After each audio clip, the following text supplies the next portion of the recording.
término violencia goza de una justificada mala fama social, ya que con el tiempo ha ido adquiriendo un significado polémico y denigratorio que no ha afectado, al menos en la misma medida, al más neutral término de fuerza. La violencia ha sido utilizada como arma arrojadiza a la hora de incitar a la desaprobación ética de unos determinados comportamientos sociales o institucionales, o de justificar una respuesta adecuada y equiparable a esa presunta actitud. De ahí que las disciplinas que abordan la actividad humana desde sus múltiples facetas reconozcan, en mayor o menor grado, sus limitaciones para abordar el fenómeno violento del modo más global y neutro posible. En tanto que instrumento al servicio de un proyecto político, la violencia individual y colectiva no se presta a una valoración moral absoluta.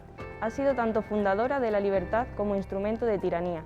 A lo largo de la historia se ha justificado como recurso legítimo de intervención pública o se ha descalificado como método de usurpación y de opresión. El mismo componente polémico, temible y ambiguo de la violencia ha dificultado la búsqueda de una definición aceptable para el conjunto de las ciencias humanas.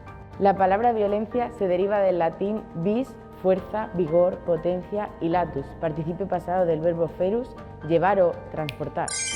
De modo que, en su estricto componente etimológico, violencia significa trasladar o aplicar la fuerza a algo o a alguien. En su sentido más convencional, en la mayoría de los diccionarios de las lenguas modernas, la violencia se define como un ataque o un abuso enérgico sobre las personas por medios físicos o psicológicos.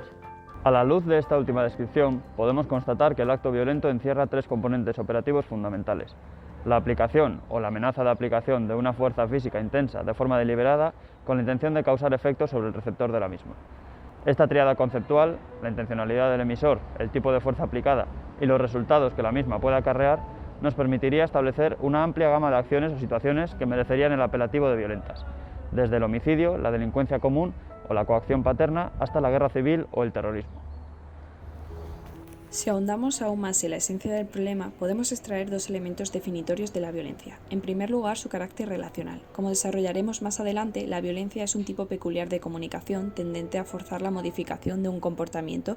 Mediante la violencia se actúa contra la voluntad del otro, pero por chocante que pueda parecer, la violencia es un modo de interlocución que a veces resulta ser la única alternativa posible ante la oclusión de otros medios menos destructivos de relación mutua.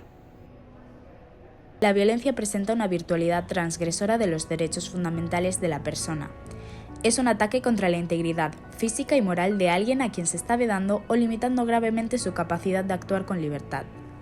Un elemento central de la violencia es, por tanto, la negación brutal y duradera de la capacidad personal. Pero es una impugnación deliberada y actuante de esas potencialidades, propensiones y necesidades humanas.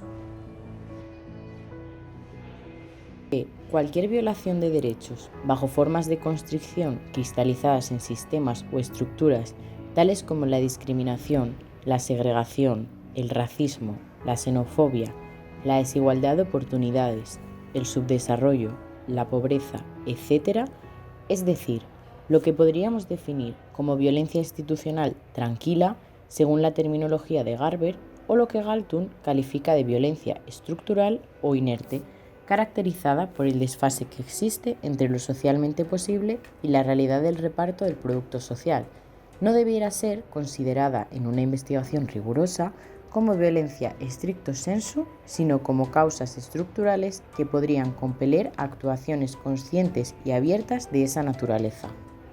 La noción de violencia está inextricablemente unida al problema del poder. De hecho, puede entenderse como una forma de poder, entendiendo este como capacidad de actuar según los propios deseos sin cortapisas externas y, en consecuencia, con voluntad de dominar al prójimo.